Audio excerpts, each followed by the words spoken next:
Hello everyone, welcome to this channel. तो यहाँ पे हम डिस्कस करने वाले हैं HCV के कुछ इंपॉर्टेंट क्वेश्चंस। चैप्टर है हमारे पास 42, photo electric effect and wave particle duality. तो ये हमारे पास चैप्टर है, इसके इंपॉर्टेंट सवाल डिस्कस करेंगे और वीडियो जो है लाइक करके जाइएगा। चैनल सब्सक्राइब नहीं किया है तो सब्सक्राइब कर लीजिए। तो यहाँ पे एग्जाम्पल नंबर 7 जो है डिस्कस कर रहे हैं। सवाल काफी ज्यादा अच्छा है। सवाल में देखिए लिखा हुआ है कि परफेक्टली रिफ्लेक्टिंग सॉलिड स्फीयर है, परफेक्टली रिफ्लेक्टिंग टाइप का सॉलिड स्फीयर है जिसका रेडियस है r के बराबर, is kept in the path of a parallel beam of light of large aperture. यानी एक बहुत बड़ा हमारे पास पैरेलल बीम है और उसके रास्ते में रखा हुआ है हमारा reflecting solid sphere. If the beam carries an intensity I, beam जो है उसका इंटेंसिटी I के बराबर है, तो बताइए force exerted by the beam on the sphere कितना होगा। तो बीम के द्वारा जो लगाया जाने वाला फोर्स है वो कितना होगा, ये हमें कैलकुलेट करना है। तो यहां पे पहले एक डायग्राम बना लेते हैं।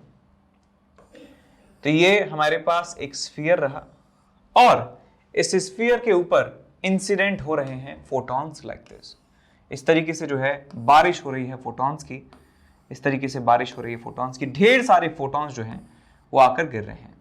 ऐसा नहीं है कि खाली गैप में कुछ नहीं है, बहुत सारे जो हैं फोटॉन्स आकर यहां पर गिर रहे हैं।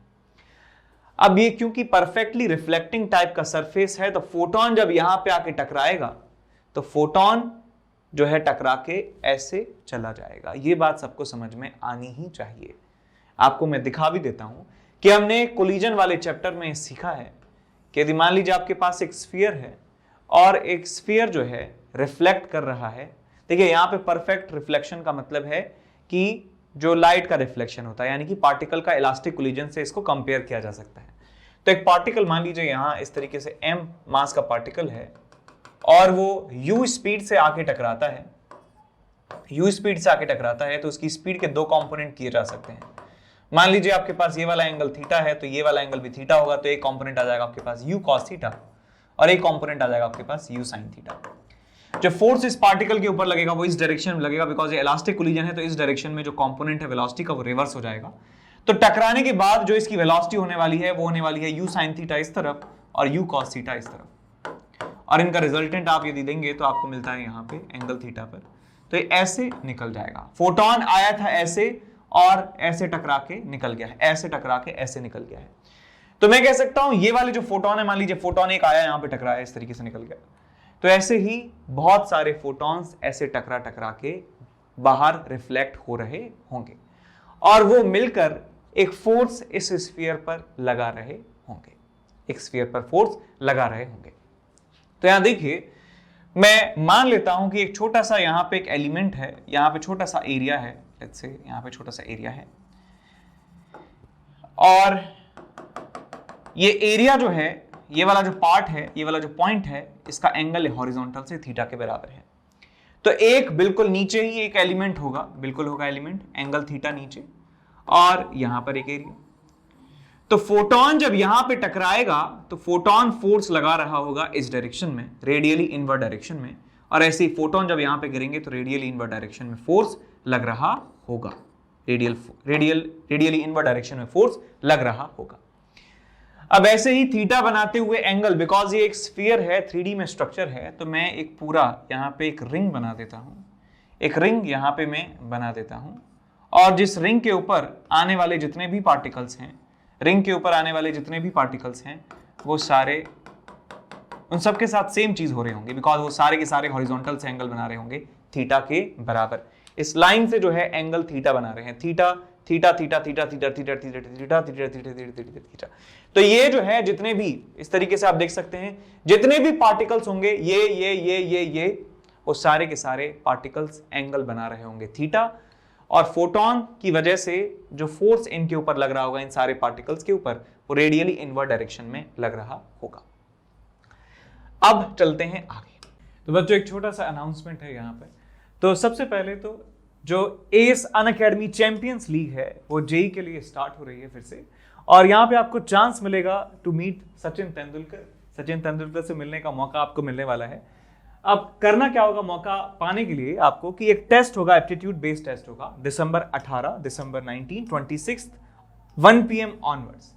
और ये जो टेस्ट है ये फ्री है, आपको बस वेबसाइट पे जाके एनरोल करना है और ये टेस्ट देना है। दूसरा हमारे पास ये है कि अनअकैडमी चैंपियंस लीग, जो ये पहला स्लाइड था जिसमें सचिन तेंदुलकर से मिलने का मौका था, उसमें प्राइजेस भी हैं जो 1 से लेके 10 तक जो रैंक होने वाली हैं उनको 20,000 का प्राइज जो है मिलने वाला है और 100% तक स्कॉलरशिप भी आपको मिलेगी। और 11 से 30 के लिए 10,000 का कैश प्राइज और 31 से 50 के लिए 6,000 का कैश प्राइज आपको मिलने वाला है और साथ में स्कॉलरशिप भी यहाँ पर होने वाली है। और यहाँ पर आप देख चुके हैं कि जो रैंक फर्स्ट है उसके लिए 1 लाख का प्राइज है और यहाँ पे ये ग्रुप स्टेज के लिए था, है ना, ये ग्रुप स्टेज के लिए था, ये फाइनल्स के लिए है। ये सारे जो हैं प्राइजेस आपको यहाँ पे मिल सकते हैं। तो एप्टीट्यूड टेस्ट के लिए आपको करना है, डेट्स कौन कौन सी हैं, 18, 19, 26 और 1 बजे जो है दोपहर में आपको ये टेस्ट मिलने वाला है। उसके बाद बात करते हैं यहाँ पे कि IIT-JEE के लिए मेगा कॉम्बैट होने वाला है 19 दिसंबर को, ज्यादा दूर नहीं है, 11 AM को ये होने वाला है। क्लास 11th, 12th और 13 के लिए 60 मिनट का पेपर होगा और उसमें सिर्फ और सिर्फ 21 क्वेश्चन आपको मिलने वाले हैं। ठीक है, तो लगभग जो है 3 मिनट से थोड़ा सा कम जो है टाइम आपको मिलेगा, जो सफिशिएंट है सवालों को करने के लिए। और 500 जो लकी पार्टिसिपेंट्स होंगे उनको जो है प्राइज मिल सकते हैं, मैकबुक एयर, आईपैड, सैमसंग का एक फोन और JBL के हेडफोन्स और Amazon के वाउचर्स। उसके बाद हमारा अगला अनाउंसमेंट है कि क्लास 11th का जो है बूट कैंप जो है लग रहा है और जो बच्चे IIT-JEE 2023 को जो है टारगेट कर रहे हैं उनके लिए होने वाला है। और 12th मूविंग स्टूडेंट्स हैं और उनमें होगा क्या कि क्लास 11th का जो है वो रिवीजन आपको करवाया जाएगा और एग्जाम कैसे अटेम्प्ट करना है वो स्ट्रेटेजी आपको यहाँ पे समझाई जाने वाली है और मोटिवेशनल सेशन जो है वो यहाँ पर होंगे।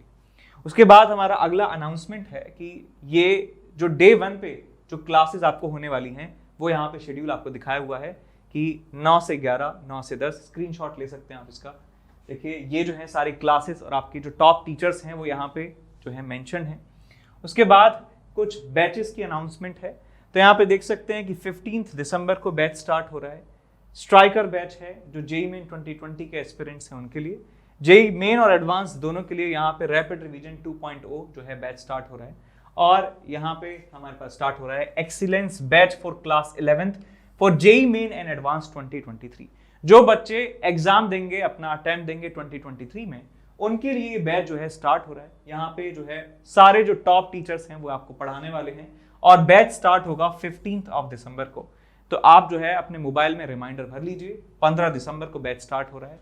यदि आप और आपका या कोई जानने वाला जो है वो 2023 में JEE फोड़ना चाहते हैं तो आप ये बैच ज्वाइन जरूर कीजिए। ठीक है, तो यहाँ पे आप देख सकते हैं कि क्या क्या यहाँ पे होने वाला है बैच के साथ। ठीक है, यहाँ पे आप देखिए ध्यान से कि जो मोमेंटम में चेंज है, मोमेंटम में चेंज की यदि बात करें, डेल्टा पी की यदि बात करें, तो इस डायरेक्शन में तो वेलोसिटी कांस्टेंट है, तो इस डायरेक्शन में मोमेंटम में कोई चेंज नहीं है, लेकिन इस डायरेक्शन में मोमेंटम जो है रिवर्स हो जाता है।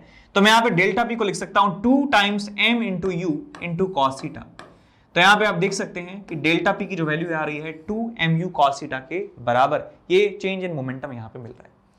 अब यहाँ देखते हैं, यहाँ इंटेंसिटी जो है I के बराबर है, इंटेंसिटी I के बराबर है। ये जो छोटा सा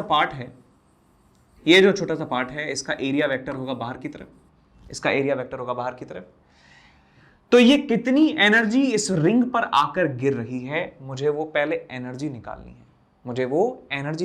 तो मैं सबसे पहले यहां पे लिख रहा हूं कि एनर्जी रिसीव्ड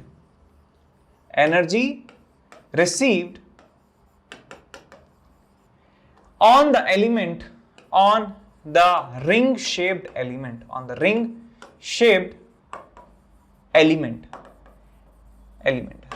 एलिमेंट के ऊपर कितना एनर्जी गिर रहा होगा, ये हम निकाल रहे हैं। ये एंगल थीटा है, आप समझ गए होंगे कि इसका जो विड्थ है वो d थीटा के बराबर होगा। तो इसका जो विड्थ है कितना आ जाएगा आपके पास, r d थीटा के बराबर।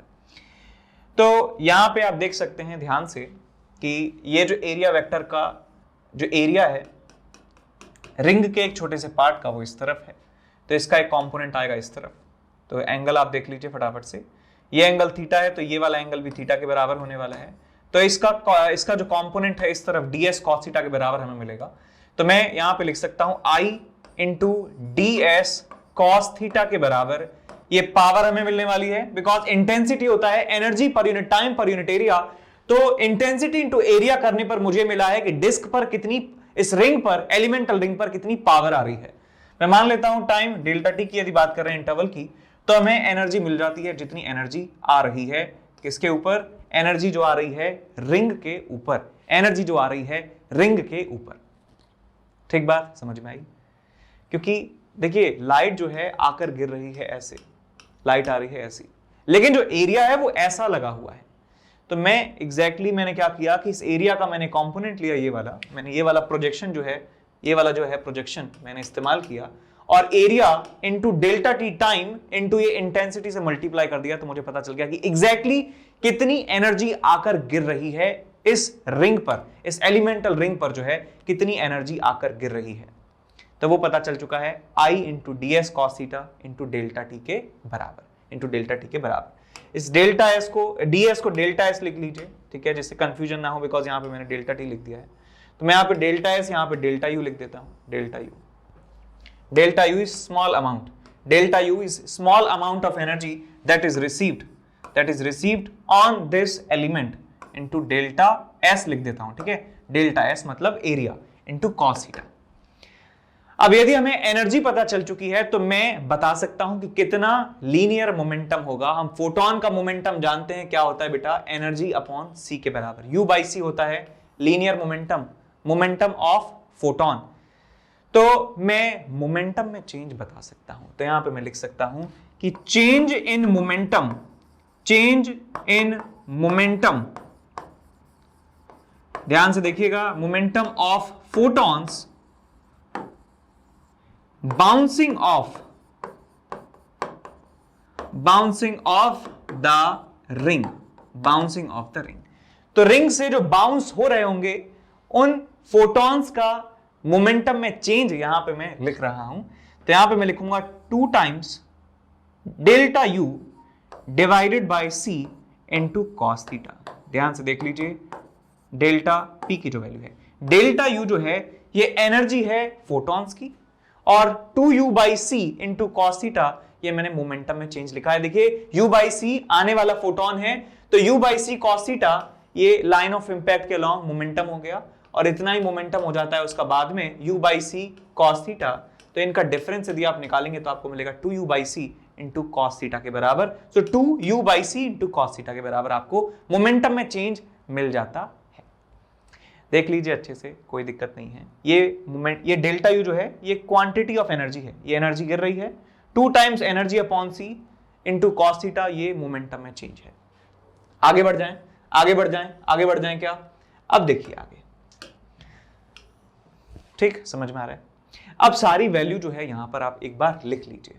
सो डेल्टा पी की जो वैल्यू आपको मिल रही है, डेल्टा पी इज मोमेंटम में change, is equals to 2 times delta u आपको मिलता है I intensity into delta S into cos of theta into delta t divided by c into cos theta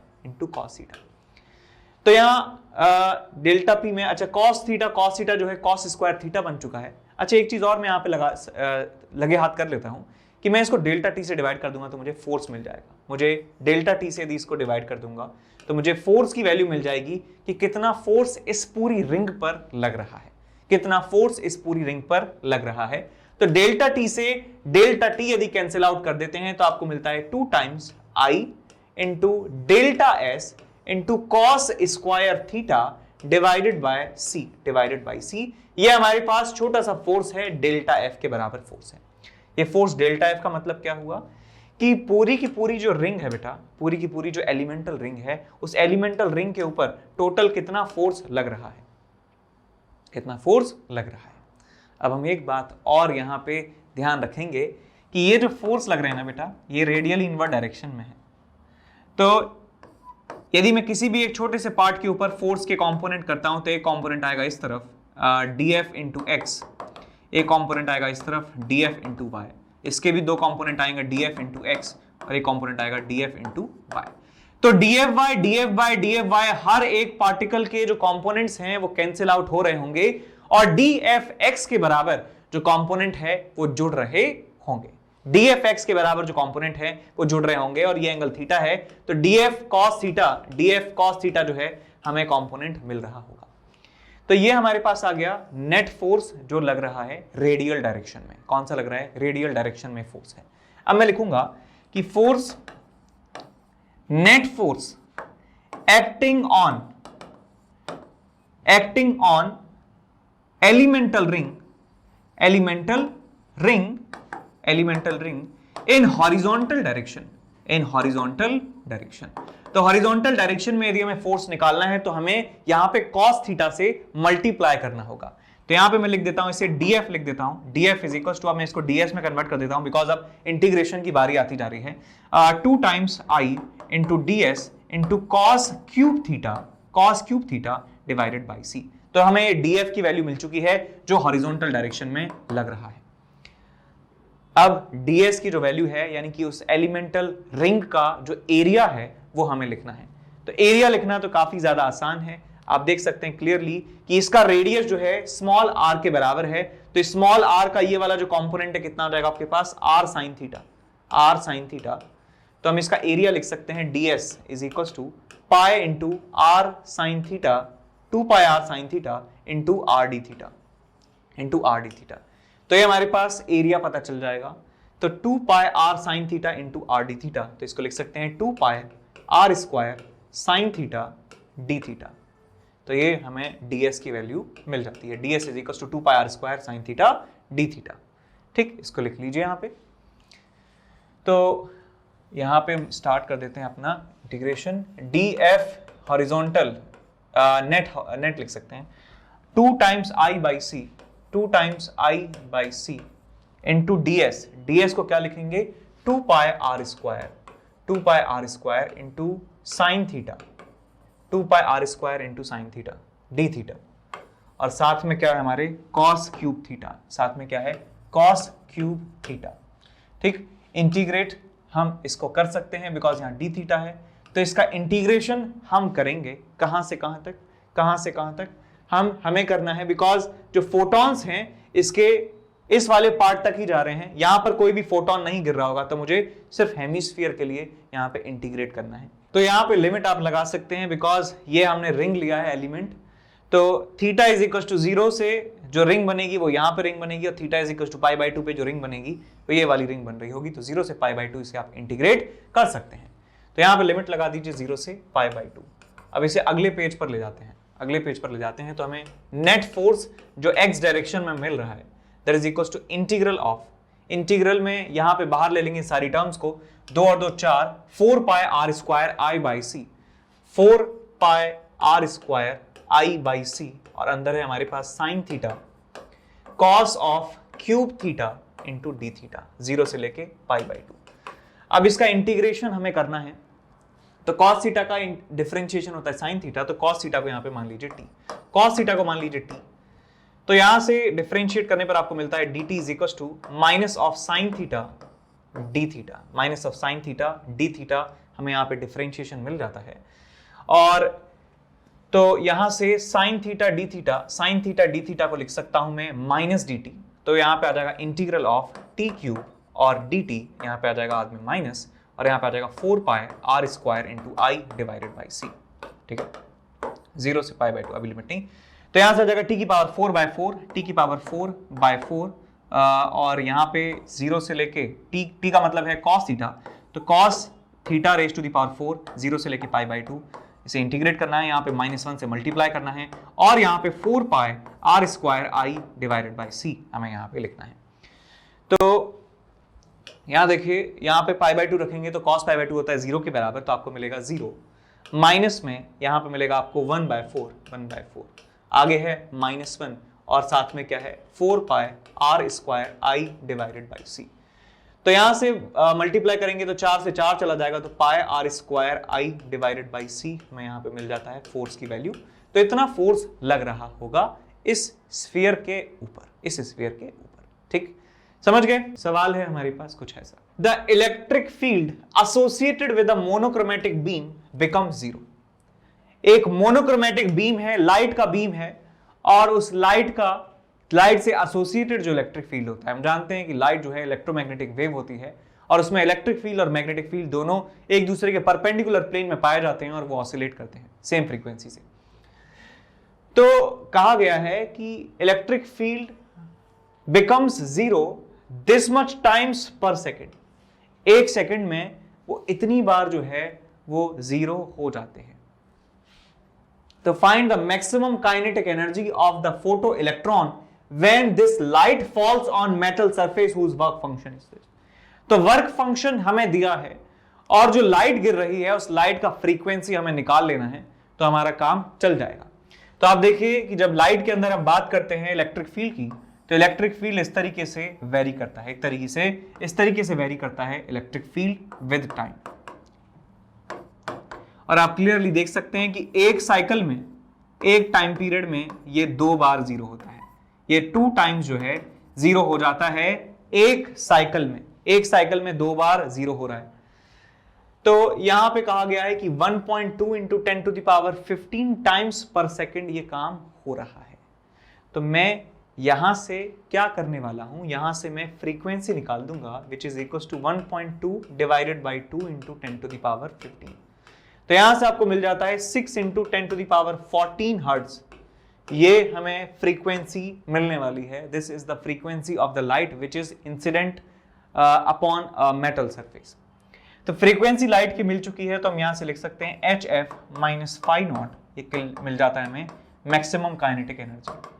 तो मैक्सिमम काइनेटिक एनर्जी का formula हमने लिख लिया है, H की वैल्यू है 6.6 into 10 to the power minus 34 into frequency है हमारे पास 6 into 10 to the power 14। Answer यहां से जूल में मिलेगा, तो डिवाइड कर देंगे यहां से 1.6 into 10 to the power minus 19 से, तो आपको इलेक्ट्रॉन वोल्ट में आंसर मिल जाएगा। Minus of phi not minus of 2 electron volt.